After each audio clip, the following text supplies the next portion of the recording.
বন্ধুরা, আমাদের চ্যানেলটিতে আপনাদের সবাইকে স্বাগত। এখানে আপনি পাবেন দারুণ সব মৌলিক সামাজিক গোয়েন্দা কাহিনী, একের পর এক রহস্য, বুদ্ধিদীপ্ত তদন্ত আর শ্বাসরুদ্ধকর মোড়, সত্যি মিথ্যে, অপরাধ আর প্রমাণ সব মিলিয়ে এক অদ্ভুত দুনিয়া, যেখানে প্রতিটি কাহিনী আপনাকে নিয়ে যাবে রহস্যের গভীরে। আপনাদের সবাইকে সম্পূর্ণ গল্পটি শোনার জন্য অনুরোধ রইল। গল্পটি শুনে অবশ্যই আপনাদের মতামত জানাবেন আর চ্যানেলটি সাবস্ক্রাইব করতে ভুলবেন না। তাই হেডফোন পরে বসে পড়ুন, কারণ গল্প শুরু হচ্ছে ঠিক এখনই। আজকের গল্প চরিত্র। গভীর রাত, কলকাতা শহরের এক কোণে দাঁড়িয়ে আছে একটা ছিমছাম দোতলা বাড়ি। বহু বছরের পুরনো, কিন্তু এখনও কিছুটা গাম্ভীর্য বজায় রেখেছে। ঠিক এই বাড়িতেই ফিরল অনিরুদ্ধ ঘোষ 9 বছর পর। লন্ডনে সফটওয়্যার ইঞ্জিনিয়ারের চাকরি ছেড়ে একেবারে হঠাৎ করেই দেশে ফেরা, তাও আবার নিজের পুরনো বাড়িতে। মা বাবা নেই, কিছু আত্মীয় স্বজন আছেন বটে, কিন্তু তেমন যোগাযোগ নেই কারো সঙ্গে। বাড়িতে ঢুকেই একটা অদ্ভুত অনুভূতি হচ্ছিল অনিরুদ্ধর, যেন কিছু বদলে গেছে, আবার কিছুই বদলায়নি। দেয়ালে সেই পুরনো আলপনা, দাদুর সময় কেনা কাঠের সোফাগুলো এখনও ঘরে রাখা, ধুলো জমলেও ফেলে দেওয়া হয়নি। অনিরুদ্ধ চুপচাপ ঘরে ঢুকে জানলার ধারে দাঁড়ালো। বাইরে গা ছমছমে হাওয়া বইছে, শিয়াল ডাকা শোনা যাচ্ছে দূরে কোথাও। হঠাৎ পেছন থেকে একটা গলা শুনল, অনিরুদ্ধদা। সে চমকে ফিরে তাকালো। দরজার ফ্রেমে দাঁড়িয়ে এক মেয়ে, বয়স 22-23-এর মতো, শাড়ি পরা, চোখে গভীর এক কৌতূহল। তুমি? অনিরুদ্ধ জিজ্ঞেস করল। মেয়েটি মুচকি হেসে বলল, আমি মেঘলা, এই বাড়ির কাজের মেয়ে।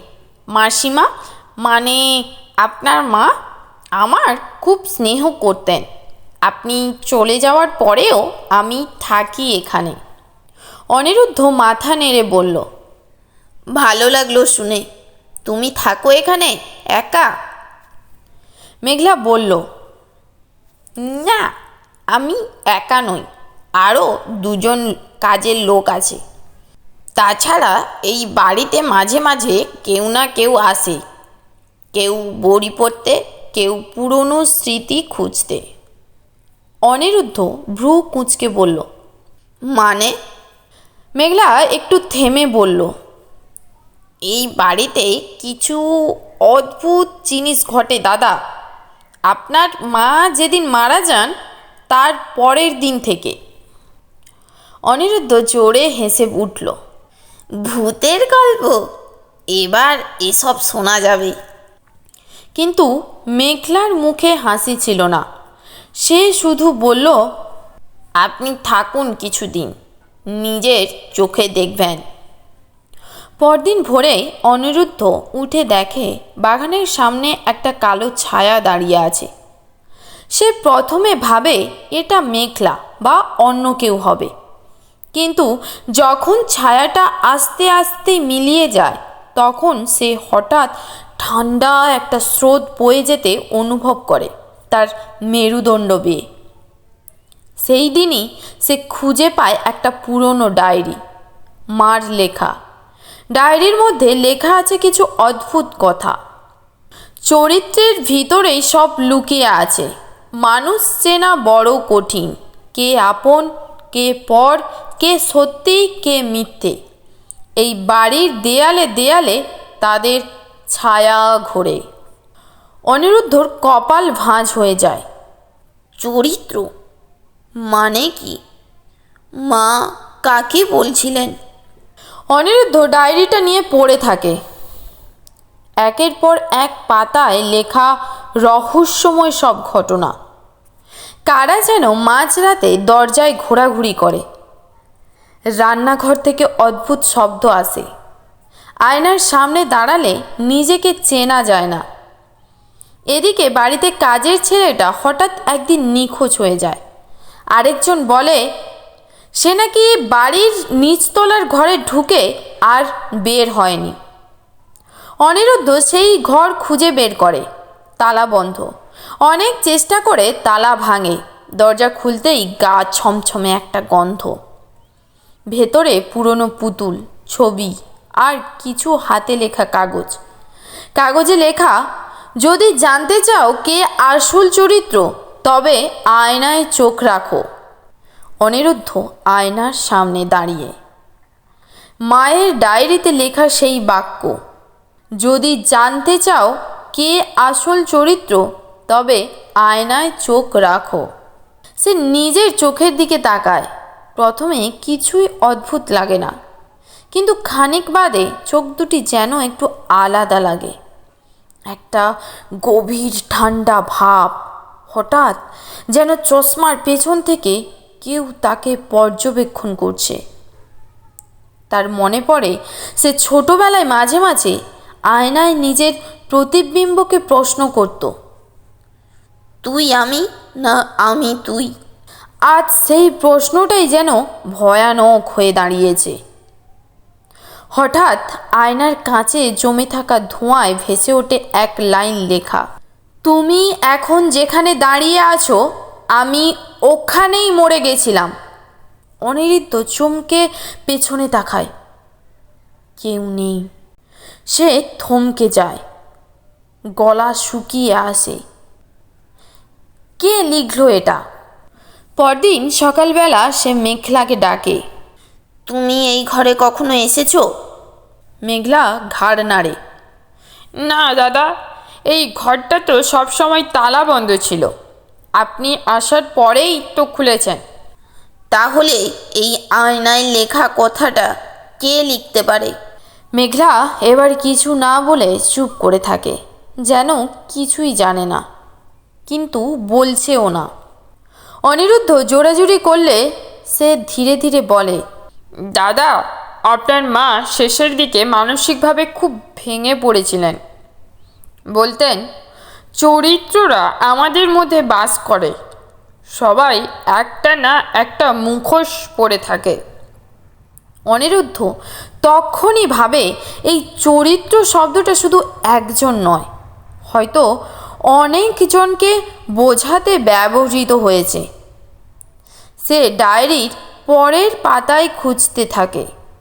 এক জায়গায় লেখা, ওই ঘরের আয়নাটার পেছনে একটা আলমারি আছে, সেটা খুললে হয়তো সত্যিটা সামনে আসবে।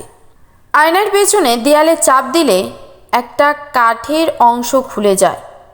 ভিতরে একটা সিক্রেট আলমারি। সেখান থেকে বেরোয় পুরনো VHS টেপ, কিছু চিঠি আর একটা ফাইল, যার ওপর লেখা চরিত্র। ফাইল নম্বর 1। VHS টেপটা চালিয়ে দেখে একটা ধূসর ফুটেজ, মায়ের মুখ। সে কারোর সঙ্গে কথা বলছে। অনিরুদ্ধ জানে না তার আশেপাশে যারা আছে তারা কেউই সত্যি নয়। এই বাড়িতে যা ঘটছে তার কেন্দ্রবিন্দু হলো সে নিজেই। টেপ হঠাৎ বন্ধ হয়ে যায়। অনিরুদ্ধ স্তব্ধ। সে নিজেই যদি এই ঘটনার কেন্দ্রবিন্দু হয়, তবে বাকি সব চরিত্র কারা? মেঘলা, কাজের লোকেরা, না কি সে নিজেই একাধিক সত্তায় বাস করছে? অনিরুদ্ধ নিজের পুরনো মেডিকেল রিপোর্ট খোঁজে। একটা রিপোর্টে লেখা, ডিসোসিয়েটিভ আইডেন্টিটি ডিসঅর্ডার, বহুমুখী ব্যক্তিত্ব রোগ। সে বিশ্বাস করতে পারে না। ডায়েরির শেষ পাতায় লেখা, একটা চরিত্র অন্য চরিত্রকে জানে না, আয়নায় একমাত্র সত্য দেখায়। সে আয়নার সামনে গিয়ে চিৎকার করে ওঠে, তাহলে আমি কে? এক মুহূর্তে আয়নায় প্রতিবিম্বের ঠোঁট নড়ে, কিন্তু সে নিজে কিছু বলেনি। আয়নার মানুষটা বলে, তুই তুই নোস, তুই অনেকগুলো মানুষ। শুধু একটা মুখ। 3 দিন পর অনিরুদ্ধ নিখোঁজ। পুলিশ আসে, বাড়িতে কেউ নেই, শুধু দেয়ালে লিপস্টিক দিয়ে লেখা একটা লাইন, চরিত্র মরে না, শুধু রূপ পাল্টায়। VHS টেপে একটা নতুন ফুটেজ দেখা যায়। একজন অচেনা মানুষ, হয়তো অনিরুদ্ধর অন্য সত্তা, ক্যামেরার সামনে বসে হাসছে।